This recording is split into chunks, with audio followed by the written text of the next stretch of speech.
apprehension of dismissed Bamban Mayor Alice Go in Indonesia. The question is, what happens next? Let's ask News 5 correspondent Ria Fernandez. What do we know at this point, Ria? At kailan daw aasahang babalik o makikita si Alice Go sa Pilipinas?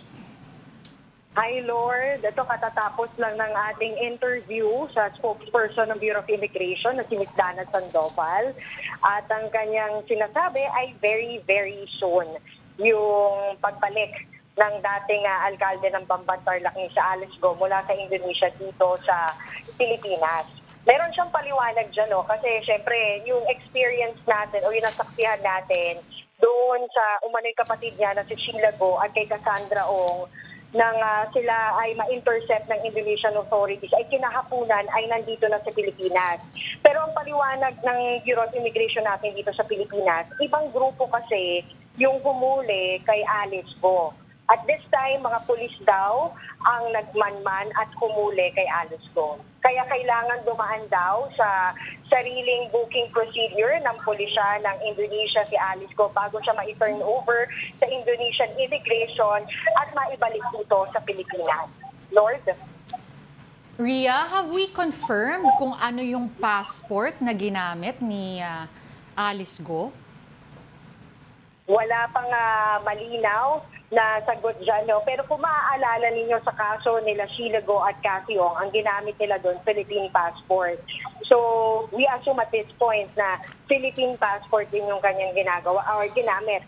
No? Pero klaruhin ko lang, no, different yung circumstance ng pagkakahuli ni Alice Go kung ikukumpara kay Sheila at saka kay Cathy Ong. Yung unang dalawa, nahuli sila at the time na meron silang attempt na umalis ng Indonesia. Kaya ang kanilang apprehending authorities at that time ay mga immigration officer ng Indonesia. Dito naman, sa pakikipagtulungan ng ating mga pulis dito sa Pilipinas at syempre ng mga immigration officer dito sa Pilipinas, ang nanguna sa pagtugis kay dating Mayor Alice Go sa Indonesia ay ang mga pulis doon. Okay, Ria. Yes. Sinabi na wait, ang coverage mo ba kanina ay sa kay Dana Sandoval ng Bureau of Immigration, ano? Ano ang mga kaso ba na harapin nitong si Alice Go sa Bureau of Immigration?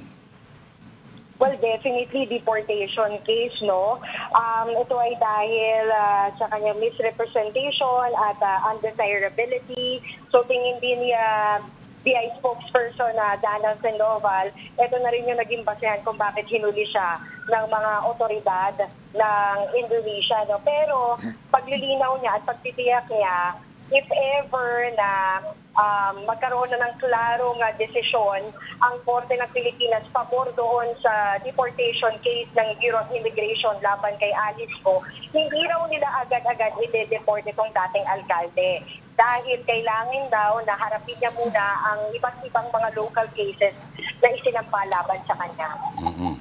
Baka malito kaya, hindi kayo malito si Alice Go niyan. Hinahanap niyo ako sa Pilipinas, ipapadeport niyo ako agad. Oo. Paulit-ulit, ano yung mga immigration violations itong si Alice Go, if ever? Well, basically, deportation case ang kinakaharap niya, no, sa Bureau of Immigration.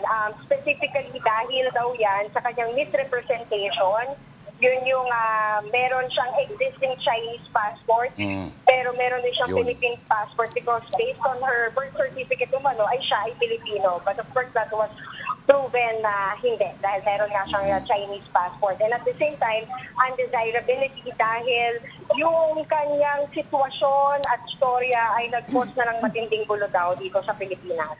Alright. Itanong ka pa, Denise. Okay. Ria, ikaw rin ba yung nag-cover doon sa DOJ presscon? Si Camille Samonte na I guess yung nakatutok sa ngayon ang tinututukan natin itong Bureau of Immigration. Alright. So kung dadating anytime soon o hindi pa, abangan natin yan. Maraming salamat sa oras mo. Ria Fernandez, ang ating News 5 correspondent. Thank you, Ria.